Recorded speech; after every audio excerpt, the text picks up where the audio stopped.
നമസ്കാരം. ഫുട്ബോൾ പേരിൽ പുതിയ വീഡിയോയിലേക്ക് എല്ലാവർക്കും സ്വാഗതം. സീസണിലെ ആദ്യത്തെ തോൽവി നമ്മൾ ചാമ്പ്യൻസ് ലീഗ് ഫസ്റ്റ് മാച്ചിൽ മൊണോക്കോ എവേജ് എന്ന് വാങ്ങിയിരിക്കുകയാണ്. 2-1 ഒരു തോൽവിയാണ് നമ്മൾ വാങ്ങിയിരിക്കുന്നത്. സോ വീഡിയോ തുടങ്ങുമ്പോൾ തന്നെ എനിക്ക് പറയാനായിട്ടുള്ളത്, എന്തിന് നമ്മൾ റിസ്ക് എടുത്തു ഇങ്ങനത്തെ ഒരു മാച്ചിൽ എറിക് ഗാർഷ്യനെ കയറി സ്റ്റാർട്ട് ചെയ്ത് എന്നുള്ളൊരു ക്വസ്റ്റ്യൻ നമ്മൾ ആ ഒരു വാച്ച് റൗണ്ടിന് തൊട്ട് മുമ്പ് ചോദിക്കുകയും ചെയ്തിരുന്നു. പലർക്കും ആ ഒരു കൺഫ്യൂഷൻ ഉണ്ടായിരുന്നു. Even I was also confused. എന്തിന് ഇത്രയും റിസ്കി ആയിട്ടുള്ള ഒരു മാച്ചിൽ നമ്മൾ എറിക് ഗാർഷ്യനെ സ്റ്റാർട്ട് ചെയ്യുന്നു. ഇത് തന്നെയാണ് ബാർസയുടെ ഇഷ്യൂ ഗോയ്സ്. നമുക്ക് സ്ക്വാഡ് ഡെപ്ത് ഇല്ല, അതൊരു ഫാക്റ്റാണ്. നമുക്ക് ലാമാസിനെ ട്രസ്റ്റ് ചെയ്താണ് നമ്മൾ പോകുന്നത്. സോ എറിക് ഗാർഷ്യ പോലത്തെ ഒരു പ്ലെയർ നിങ്ങൾക്ക് ഒരു ചാമ്പ്യൻസ് ലീഗ് കണ്ടൻഡർ ആണെന്ന് ബിലീവ് ചെയ്യുന്നത് ഇപ്പോൾ സിറ്റിയിലോ ലിവർപൂളിലോ റയലിലോ ആർസണലിലോ വല്ല ഒരു DMF ആയിട്ട് ഒരു ചാമ്പ്യൻസ് ലീഗ് ബിഗ് മാച്ചിൽ സ്റ്റാർട്ട് ചെയ്യുന്നത് നിങ്ങൾക്ക് ഊഹിക്കാനായിട്ട് സാധിക്കില്ല. അവിടെയാണ് ഞാൻ പറയുന്നത് നമ്മുടെ ലാക്ക് ഓഫ് ഡെപ്ത് വളരെ ഹൈ ആണ്. അതിനകത്ത് തന്നെ നമ്മളെല്ലാ കോമ്പറ്റീഷനിലും അതാണ് ഇതാണ് ഫേവറേറ്റ്സ് ആണ് അല്ല, നമ്മൾ പോസിറ്റീവായിട്ടുള്ള ഗെയിം കളിക്കുക. ഈവൻ ഇഫ് ഇന്നലത്തെ മാച്ചിലും നമ്മൾ 10 പേരെ ചുരുങ്ങിയതിന് ശേഷവും നമ്മുടെ അപ്രോച്ചും നമ്മുടെ പെർഫോമൻസിനും കുറച്ച് പോസിറ്റീവായിട്ടുള്ള കാര്യങ്ങളുണ്ടായിരുന്നു. അത് നമുക്ക് കൂടുതൽ പോയിന്റ് ഔട്ട് ചെയ്യാം. പക്ഷേ എന്നാലും അതാണ് പറയുന്നത്, നമ്മൾ നമ്മുടെ എക്സ്പെക്ടേഷൻസ് അതിനനുസരിച്ച് നിർത്തുക. ബാർസലോണ ചാമ്പ്യൻസ് ലീഗിൽ ഒരു റണ്ണ് നടത്തി ക്വാർട്ടർ ഫൈനൽ സെമിയിലെത്തി, I will be really happy. And ലീഗയിലും ചാമ്പ്യൻസ് ലീഗിൽ രണ്ടിലും നമ്മൾ ഫേവറേറ്റ്സ് അല്ല, അതൊരു ഫാക്റ്റാണ്. ആൻഡ് നമ്മൾ ഇന്നലത്തെ മാച്ചിലോട്ട് നമ്മൾ നോക്കുകയാണെങ്കിൽ ബാർസലോണ ഇന്നലെ എറിക് ഗാർഷ്യനെ സ്റ്റാർട്ട് ചെയ്യുന്നു. ടെർ സ്റ്റെഗന്റെ ആ ഒരു പാസ് എറിക് ഗാർഷ്യയിലോട്ട് ഇരുന്നു. 10-ാം മിനിറ്റ് കഴിഞ്ഞപ്പോൾ തന്നെ നമ്മൾ 10 പേരുമായി ചുരുങ്ങുകയാണ്. അവിടെ ക്ലിയർലി ടെർ സ്റ്റെഗൻ അറിയാം അവിടെ ബാക്കിൽ നിന്ന് പ്രസ് വരുന്നുണ്ട്, ഞങ്ങൾക്കിടയിൽ ഒരു ലാക്ക് ഓഫ് കമ്മ്യൂണിക്കേഷൻ നാൾ പറഞ്ഞു. അവിടെ ക്ലിയർലി വിസിബിൾ ആണ്. എറിക് ഗാർഷ്യ ബോൾ ഡിമാൻഡ് ചെയ്താലും ബാക്കിൽ നിന്ന് പ്രസ് വരുന്നുണ്ട്. അത് ബുസ്കറ്റ്സ് അല്ല, റോഡ്രി അല്ല, എറിക് ഗാർഷ്യയാണ്. എന്തിനാണ് ആ പാസ് അങ്ങോട്ട് കൊടുത്തത്? എന്നിട്ടും ആ പാസിന്റെ വെയിറ്റ് കറക്റ്റ് ആയിരുന്നു അല്ല, അത് ഈസി ആയിട്ട് പ്ലെയർ ബാക്കിൽ നിന്ന് ഇന്റർസെപ്റ്റ് ചെയ്യുന്നു. അതിനുശേഷം എറിക് ഗാർഷ്യക്ക് അവിടെ ഫൗൾ ചെയ്യാതെ അവനെ ആ ഷോട്ട് എടുക്കാൻ അനുവദിച്ചാൽ മതിയായിരുന്നു. മേ ബി 1-0 പുറകെ പോകുമായിരുന്നെങ്കിൽ, ഞാൻ ബിലീവ് ചെയ്യുന്നത് ഒരു 11 വേഴ്സസ് 11 ബാറ്റിലായിരുന്നു ഇന്നലെയെങ്കിൽ മേ ബി നമുക്കൊരു വിക്ടറി നേടിക്കൊണ്ട് വരാൻ പറ്റുമായിരുന്നു. നമ്മൾ ആ 10 പേരുമായി ചുരുങ്ങിയതിന് ശേഷം മൊണോക്കോ ക്ലിയർലി ഡോമിനേറ്റ് ചെയ്യുന്നതാണ് നമ്മൾ കണ്ടത്. ഹാൻസി ഫ്ലിക്ക് പറഞ്ഞ പോലെ ഡിസേർവിങ് വിക്ടറി നേടിക്കൊണ്ട് തന്നെയാണ് മൊണോക്കോ പോകുന്നത്, അതിലൊരു തെറ്റുമില്ല. പക്ഷേ പോസിറ്റീവായിട്ട് പറയാനായിട്ടുള്ള എന്നാന്ന് വെച്ചാൽ, ഇപ്പം നിങ്ങൾക്ക് സ്ക്രീനിൽ കാണാം 1.20 മറ്റോ അങ്ങാണ്ടായിരുന്നു അവർ എക്സ്പെക്റ്റഡ് ഗോൾസ്. 10 പേരുമായി ഓൾമോസ്റ്റ് മാച്ച് ഫുള്ള് കളിച്ച നമ്മൾ അവരെ 1.20 എക്സ്പെക്റ്റഡ് ഗോൾസിൽ ഒതുക്കാനായിട്ട് സാധിച്ചു. അത് ബിഗ്ഗസ്റ്റ് പോസിറ്റീവാണ്. അതുപോലെ തന്നെ ഇപ്പോൾ റേറ്റിംഗ്സ് നോക്കാനായിട്ട് തന്നെ ടെർ സ്റ്റെഗൻ ബാർസയുടെ ഹൈയസ്റ്റ് റേറ്റഡ് പ്ലെയർ ആയിട്ട് ഓൺ പേപ്പർ കാണാം. പക്ഷേ അത് ആൾ 3-4 സേവ് നടത്തിയിരുന്നു, കുഴപ്പമില്ലാത്ത നല്ല സേവ് നടത്തിയിരുന്നു. പക്ഷേ ടെർ സ്റ്റെഗന്റെ പെർഫോമൻസ് ഇങ്ങനത്തെ ബിഗ് മാച്ചസിൽ നമ്മളെ ലെറ്റ് ഡൗൺ ചെയ്തുകൊണ്ടേയിരിക്കുകയാണ്. 1 വർഷമല്ല 2 വർഷമല്ല, കഴിഞ്ഞ 7-8 വർഷമായിട്ട് മേ ബി നമ്മൾ നോക്കാനായിട്ടാണെങ്കിൽ ലാസ്റ്റ് 5-6 ഇയേഴ്സ് ആയിട്ട് കണ്ടിന്യൂസ് ആൾ ബിഗ് മാച്ചസിൽ നമ്മളെ ഡിസപ്പോയിന്റ് ചെയ്തുകൊണ്ടിരിക്കുകയാണ്. UCL എവേ മത്സരങ്ങൾ വരുമ്പോൾ ടെർ സ്റ്റെഗൻ മിസ്റ്റേക്സ് വരുത്തുകയാണ്. ഈവൻ ഇന്നലത്തെ മാച്ചിലും ആ ഒരു മിസ്റ്റേക്കിന് ശേഷം എത്രയോ തവണയാണ് ആൾ ബോൾ ഗീവ് അവേ ചെയ്യുന്നത്. ആൾ ബോൾ ഫീറ്റ് നിൽക്കുന്നു, നോക്കുന്നു, ആളുടെ ഡിസ്ട്രിബ്യൂഷൻ ചെല്ലുന്നു. അറ്റ്ലീസ്റ്റ് ഒരു 10 ബോൾ ഓവർ ദ ടോപ്പ് അഥവാ ലോങ് ബോൾ ഇടാൻ അറ്റൻഡ് ചെയ്യുമ്പോൾ അതിലൊരു 5 സ്വന്തം ടീമിൻ്റെ കാലിൽ കിട്ടുന്നുണ്ട്. ഇതെല്ലാം ഓവർ ദ ബോൾ ടോപ്പ് ഇടാൻ ആൾ ടൈം എടുത്ത് കൊടുക്കുന്നതെല്ലാം ഒപ്പോണൻ്റെ കാലിലോട്ട് കറക്റ്റ് ചെയ്യുന്നു. ഈവൻ അതിന് ശേഷവും ആൾ 1-2 ടൈറ്റ് പാസുകൾ, റിസ്കി പാസുകൾ നടത്തുന്നു. ടെർ സ്റ്റെഗന്റെ ബോൾ ഡിസ്ട്രിബ്യൂഷൻ താഴോട്ട് പൊക്കോണ്ടിരിക്കുന്നതാണ് കാണുന്നത്. നമ്മൾ 10 പേരുമായി ചുരുങ്ങിയതിന് ശേഷം അവരൊരു ഗോൾ അടിക്കുകയാണ്. അവിടെ ടെർ സ്റ്റെഗൻ അനങ്ങാതെ ഇങ്ങനെ സ്റ്റക്കായി നിൽക്കുന്നത്. അത് നമുക്ക് ടെർ സ്റ്റെഗൻ ഒത്തിരി ഒന്നും പറയാൻ പറ്റില്ല, ആളുടെ വിഷൻ ബ്ലോക്ക് ആയിരുന്നു, ആൾ ബോൾ വന്നു പോലും കണ്ടു കാണത്തില്ല. അതിനുശേഷം യമാൽ ത്രൂ നമ്മൾ ഈക്വലൈസ് ചെയ്യുവാണ്. അതാണ് നമ്മുടെ ബിഗ്ഗസ്റ്റ് പോസിറ്റീവ്. ഇന്നലെ നമ്മൾ 10 പേരായി ചുരുങ്ങിയതിന് ശേഷം നമ്മൾ ഹൈലൈൻ കളിച്ചു, അവരെ ഓഫ്സൈഡ് ട്രാപ്പിൽ കുരുക്കി, ചാൻസുകൾ കിട്ടുമ്പോൾ നമ്മൾ ഫ്രണ്ടിലോട്ട് പോകുന്നുണ്ടായിരുന്നു. യമാലിലൂടെ നമ്മൾ ഗോൾ അടിച്ചു.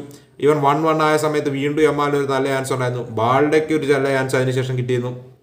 സോ മേ ബി ഒരു 2-1 ആക്കാനായിട്ടുള്ള അവസരങ്ങൾ നമുക്കുണ്ടായിരുന്നു, ഇല്ല എന്നല്ല. പക്ഷേ നമ്മുടെ അറ്റാക്ക് ഇന്നലെ ടു ആൻ എക്സ്റ്റെന്റ് ലെവൻഡോസ്കിയും റഫീന എസ്പെഷ്യലി ഗെയിമിലേ ഇല്ലായിരുന്നു. റഫീനയുടെ പ്രോബ്ലി ഏറ്റവും വേഴ്സ്റ്റ് പെർഫോമൻസിൻ്റെ ബാർസ ഷട്ട് ഈ വർഷം എന്ന് വേണേൽ പറയാം. അതുപോലെ തന്നെ ലെവൻഡോസ്കി ഗെയിമിൽ കാണാനേ ഇല്ലായിരുന്നു. ലെവൻഡോസ്കി അവസാനമൊക്കെ പിൻവലിച്ചു. പക്ഷേ എന്നാലും ലെവൻഡോസ്കി മാച്ചിൽ നമ്മൾ 10 പേരായി ചുരുങ്ങുമ്പോൾ നമുക്കറിയാം ഒരു സ്ട്രൈക്കറിൻ്റെ ആ ഒരു റോൾ എന്താണെന്ന്. ബട്ട് ലെവൻഡോസ്കിന് എസ്പെഷ്യലി സെക്കൻഡ് ഹാഫിലൊക്കെ ഗെയിമിൽ കാണാനേ ഇല്ലായിരുന്നു, അധികം ഇൻവോൾവ്മെൻറ്റും ഇല്ലായിരുന്നു. റഫീന ഇന്നലെ മാച്ചിൻ്റെ പേസുമായിട്ട് അഡാപ്റ്റ് ചെയ്യാൻ ബുദ്ധിമുട്ടാണ്. റഫീനയ്ക്ക് 1-2 ഹാഫ് ചാൻസുകൾ ഉണ്ടായിരുന്നു. മേ ബി എന്തുകൊണ്ട് ആളിൽ സ്ഥിരം കാണാറുള്ള ആ ഒരു പേസ് ഇല്ലായിരുന്നു എന്നുള്ളൊരു ക്വസ്റ്റ്യൻ ഉണ്ട്. ഫറ്റീഗ് ആണോ അതോ ആൾക്ക് എന്തെങ്കിലും ചെറിയ നോക്കുണ്ടായിരുന്നോ ഒന്നും അറിയത്തില്ല. ആളെന്തായാലും ഫുൾ ടൈം കളിച്ചു, പക്ഷേ ആളുടെ പെർഫോമൻസ് വാസ് റിയലി ബാഡ്. അതുപോലെ തന്നെ മിഡ്ഫീൽഡിൽ പെഡ്രി നമുക്കറിയാം ന്യൂമറിക്കൽ അഡ്വാൻറ്റേജ് അവർക്കായി, അവർക്കൊരു ഫിസിക്കൽ അഡ്വാൻറ്റേജ് ഉണ്ട്. അതെല്ലാം വന്ന സ്ഥിതിക്ക് പെഡ്രിക്ക് ഗെയിമിൽ ഒരു കൺട്രോൾ നേടാൻ സാധിച്ചില്ല. I was really struggling. Casado ആയിരുന്നു പ്രോബ്ലം നമ്മുടെ ഔട്ട്ഫീൽഡ് പ്ലേയേഴ്സിന് one of the better players. അതുപോലെ തന്നെ എടുത്തു പറയേണ്ട കാര്യം കുബാർസിയും ഇനീഗോ മാർട്ടിനസിൻ്റെ പെർഫോമൻസ് ആണ്. പ്രോബ്ലി എനിക്ക് ഇന്നത്തെ ഏറ്റവും ബിഗ്ഗസ്റ്റ് പോസിറ്റീവ് ഈ സെൻറ്റർ ബാക്ക് ഡുയോ ആണെന്ന് തന്നെ പറയാം.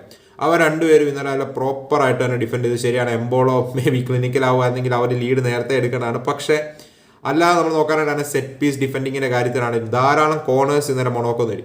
അതെല്ലാം പ്രോപ്പറായിട്ട് നമ്മൾ ഡിഫെൻഡ് ചെയ്തു. ഈവൻ ഇഫ് അവർക്കാണ് ഏരിയൽ അഡ്വാൻറ്റേജ് എന്ന് പറഞ്ഞാൽ നമ്മൾ പ്രോപ്പറായിട്ട് ഡിഫെൻഡ് ചെയ്തു.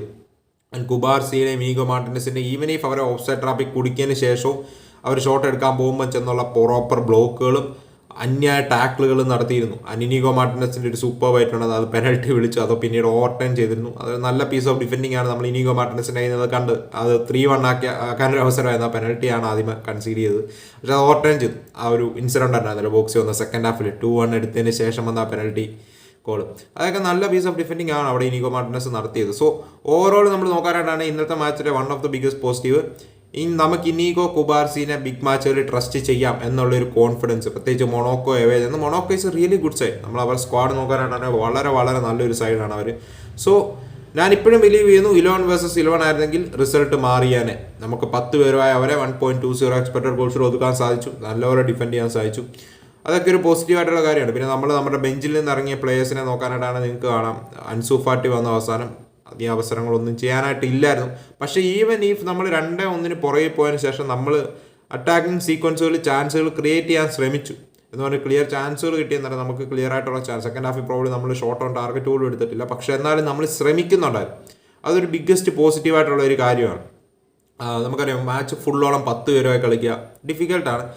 ആൻഡ് നെഗറ്റീവ്സ് പറയാനാണ് ടെർ സ്റ്റെഗന്റെ കാര്യത്തിന് എനിക്ക് മറ്റൊരു കാര്യം പറയാനുള്ളത്. VRN മാച്ചിൽ മേ ബി ടെർ സ്റ്റെഗന് ഒരു കോമ്പറ്റീഷൻ ഇല്ല. ഇന്നലെ നമ്മൾ സ്ട്രീമിൽ പറഞ്ഞ പോലെ തന്നെ അർസ്ട്രാഗ്ലേനെയോ I don't think Pena long time ബാർസയുടെ ഫസ്റ്റ് ചോയ്സ് ആവാനായിട്ടുള്ള ക്വാളിറ്റി ഇതുവരെ കാണിച്ചിട്ടില്ല. ഐ തിങ്ക് അർസ്ട്രാഗ്ല എന്ന് പറയുന്ന ഒരു പയ്യനെ ട്രസ്റ്റ് ചെയ്യുക. ഐ തിങ്ക് VRN മാച്ചിന് മേ ബി അർസ്ട്രാഗ്ലേനെ സ്റ്റാർട്ട് ചെയ്യുക. Why not? ടെർ സ്റ്റെഗന് ഒരു കോമ്പറ്റീഷൻ ആവട്ടെ. ഇപ്പം എന്ത് വന്നാലും താനാണ് സ്റ്റാർട്ടർ എന്നുള്ള ആ ഒരു ഇതാണോ ടെർ സ്റ്റെഗൻ ഉള്ളതെന്ന് അറിയത്തില്ല. കഴിഞ്ഞ മേ ബി ബ്രാവോ പോയതിനു ശേഷം ടെർ സ്റ്റെഗന് മേ ബി ഒരു കോമ്പറ്റീഷൻ എന്ന് പറയുന്ന ഒരു സംഭവം ബാർസലോണ കൊടുത്തിട്ടില്ല. ആൾ അതിനുകൊണ്ടാണോ ഇങ്ങനെ കാണിക്കുന്നതെന്ന് അറിയത്തില്ല. എടുത്തു പറയേണ്ട കാര്യം, നെക്സ്റ്റ് മാച്ചിൽ I want to see some reaction from Hansi Flick. കാരണം ഇങ്ങനെ ടെർ സ്റ്റെഗനെ ഇങ്ങനെ ഓവറായിട്ട് നമുക്ക് പ്രൊട്ടക്ട് ചെയ്യാൻ പറ്റത്തില്ല. വിശ്വാസം ഉണ്ടോ എന്ന് ചോദിച്ചാൽ ഉണ്ട്. ടെർ സ്റ്റെഗൻ വേറെ വഴിയില്ല. നമുക്ക് ഫൈനാൻഷ്യലി മേ ബി നമ്മൾ കുറച്ചുകൂടെ പ്രോപ്പറായിട്ട് നിൽക്കുകയാണെങ്കിൽ ടെർ സ്റ്റെഗൻ റീപ്ലേസ്മെൻറ്റ് ചിലപ്പം വന്നേനെ, ഹൂ നോസ്. പക്ഷേ എന്നാലും ടെർ സ്റ്റെഗനിൽ ട്രസ്റ്റ് ചെയ്ത് നമുക്കറിയാം ലീഗ് മാച്ചുകൾ ആൾ നല്ല സേവുകൾ നടത്താറുണ്ട്, നല്ല പെർഫോമൻസുകൾ ചെയ്യാറുണ്ട്. പക്ഷേ എന്നാലും നമുക്ക് ബിഗ് മാച്ചസിൽ കപ്പൊക്കെ അടിക്കണമെങ്കിൽ നമുക്കൊരു കോർട്ടോ പോലത്തെ, അല്ല അലിസൺ പോലത്തെ, അല്ലെ ഒരു എഡർസൺ പോലത്തെ, അല്ലെങ്കിൽ ഒരു ഡിവോ മാർട്ടിനസ് ഒക്കെ പോലെ ഒരു ബിഗ് മാച്ചിൽ നമ്മളെ ടീമിനെ പ്രൊട്ടക്ട് ചെയ്യുന്ന ഒരു ഗോൾ കീപ്പറിനെയാണ് വേണ്ടത്, ബിഗ് സേവുകൾ നടത്തുന്നത്. അങ്ങനെ വരുമ്പോഴേക്കും ബിഗ് മാച്ചസിൽ ക്രംബിൾ ചെയ്യാറാണ്, അഥവാ ബിഗ് മാച്ചസിൽ എന്നാ പറയുക പാനിക്ഡ് ആവുന്ന ഒരു ടെർ സ്റ്റെഗനെയാണ് നമ്മൾ പിച്ചിൽ കാണുന്നത്. സോ ഇനി ഇത് എത്ര നാൾ ട്രസ്റ്റ് ചെയ്ത് പോകാൻ പറ്റുമെന്ന് അറിയത്തില്ല. മേ ബി അർസ്ട്രാഗിലേക്ക് നെക്സ്റ്റ് VRN മാച്ചിലൊരു സ്റ്റാർട്ട് കൊടുക്കുക, ടെർ സ്റ്റെഗന് ഒരു വാർണിംഗ് സൈൻ കൊടുക്കുക. ഞങ്ങൾക്ക് പയ്യനുണ്ട്, ഇവനെ ഞങ്ങൾ ഇനി ട്രസ്റ്റ് ചെയ്യുന്നുണ്ടെന്ന് ഒരു warning sign may be Hansi Flick കൊടുക്കും എന്ന് പ്രതീക്ഷിക്കുന്നു. ഈ സീസണിൽ മേ ബി അപ്കമിങ് മാച്ചസിലും എപ്പോഴേലും ഒക്കെ പെനയ്ക്കും അർസ്ട്രാഗിലേക്കും കൂടുതൽ മിനിറ്റ്സ് ഞാൻ പ്രതീക്ഷിക്കുന്നുണ്ട്. അതുപോലെ തന്നെ നമ്മൾ നോക്കാനായിട്ടാണെങ്കിൽ ഇന്നലെ മൊണോക്കോ വിക്ടറി നേടിക്കൊണ്ട് പോയി. കൺസേണിങ് ആണോ എന്ന് ചോദിച്ചാൽ അധികം ഞാൻ പറയുന്നില്ല. കാരണം നമുക്ക് ഇത്രയും പോസിറ്റീവായിട്ടുള്ളൊരു സ്റ്റാർട്ട് കിട്ടിയിട്ട് ഇന്നലത്തെ മാച്ചിൽ ഒരു റിസൾട്ട് വെച്ച് മാത്രം ഹാൻസി ഫ്ലിക്കിനെ ടീമിനെയും കുറ്റം പറയുന്നത് ശരിയല്ല. ഇന്നലെ ഓവറോൾ ടീം വാസ് ഡൗൺ. എല്ലാവരും ഓവറോൾ നമ്മൾ നോക്കാനായിട്ടാണെങ്കിൽ ടീം മൊത്തത്തിൽ ഡൗൺ ആയിരുന്നു. കുണ്ടെ ഫസ്റ്റ് ഹാഫ് ആണ് really good performance. Kounde second half ആയപ്പോൾ ബിറ്റ് ഡൗൺ ആയി. അതുപോലെ തന്നെയാണ് ബാളുടെ ഹിറ്റ് ആൻഡ് മിസ് പെർഫോമൻസ് എന്ന് പറയുന്നത് through out the match. Last അവസാനം നമ്മൾ നോക്കാനായിട്ട് തന്നെ Gerard Martin, Ansu Fati, Ferran Torres ഒക്കെ ഇറക്കി. കാര്യമായിട്ടുള്ള ഇമ്പാക്റ്റ് ആർക്കും ഉണ്ടാക്കാൻ സാധിച്ചില്ല. പാബ്ലോ ടോറേനെ നമ്മൾ ഇറക്കി. അതാണ് പറയുന്നത്, നമ്മുടെ ബെഞ്ചിൽ നിന്ന് വരുന്ന പ്ലേയേഴ്സ് നിങ്ങൾ മറ്റ് പല ടീമുകളായിട്ടും കമ്പയർ ചെയ്യുമ്പോൾ അധികം ക്വാളിറ്റി കുറവാണ്. ക്വാളിറ്റി കുറവെന്ന് പറഞ്ഞാൽ നമ്മൾ ലാമാസിയ പ്ലേയേഴ്സിനെയാണ് ഇറക്കുന്നത്. അതിനാൽ തന്നെ നമ്മൾ നേരെ കയറി നമ്മൾ UCL ഫേവറേറ്റ് ആണ്, ലലിഗ ഫേവറേറ്റ് ആണ്.